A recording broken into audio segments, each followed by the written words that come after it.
राष्ट्रीय हरित भारत मिशन या ग्रीन इंडिया मिशन जलवायु परिवर्तन पर राष्ट्रीय कार्य योजना के तहत परिभाषित 8 कार्य योजना मिशनों में से एक है। ग्रीन इंडिया मिशन को फरवरी 2014 में जलवायु परिवर्तन पर प्रतिक्रिया करने के लक्ष्य के साथ घटते वन आवरण को संरक्षित, पुनर्स्थापित और उनकी वृद्धि के उद्देश्य से शुरू किया गया है।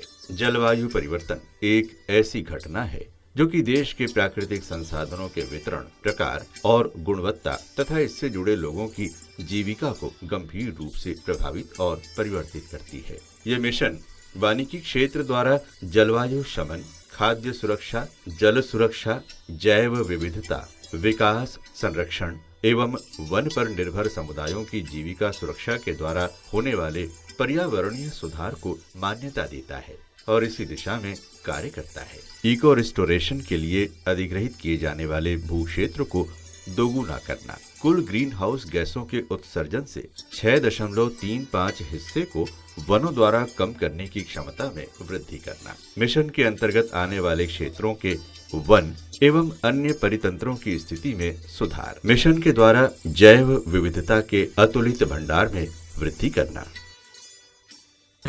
और वन विभाग से हमारे मछली मिले तो तालाब में मछली डाला था और साल में 10-12 कुंटल बेच देते हैं। पहले हम तो मछली खेती नहीं करते हैं, लेकिन वन विभाग जब से दे है तब से हम डालते हैं। स्थानीय समुदायों को बदलते हुए जलवायु के अनुकूल बनाने के लिए कई अन्य सेवाओं जैसे औषधीय पौधे इत्यादि में वृद्धि करना। जलवायु परिवर्तन पर आधारित ग्रीन इंडिया मिशन योजना की स्वीकृति भारत सरकार द्वारा छत्तीसगढ़ राज्य हेतु प्रदान की गई थी। योजना के तहत राज्य के 11 वन मंडलों मिनी वाटरशेड आधारित लैंडस्केप का चयन कर परियोजना का क्रियान्वयन किया गया। डैम बनने के वजूद बहुत फायदा हुआ। इस फायदा हुआ कि हमारे अगल बगल के पानी कुआं सूख नहीं रहे और जो अगल बगल किसान है उसको सिंचाई मिल रहा है।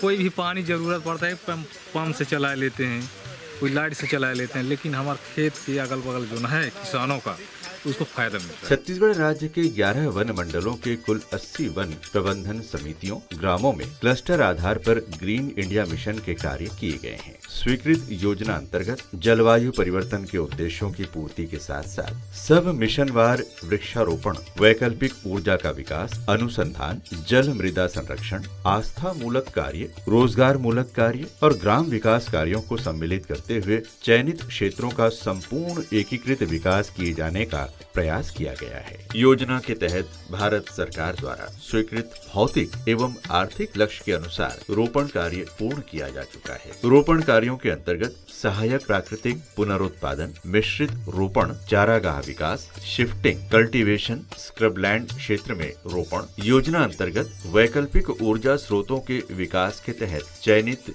11 वन मंडल में LPG कनेक्शन उपलब्ध कराए गए हैं। ग्रीन इंडिया मिशन के अंतर्गत विभिन्न वन मंडलों में वन प्रबंधन समिति द्वारा सदस्यों की अतिरिक्त आय हेतु आम और मुनगा रोपण, बाड़ी विकास द्वारा सब्जी उत्पादन, मछली पालन और पर्यटन विकास के कार्य किए गए हैं।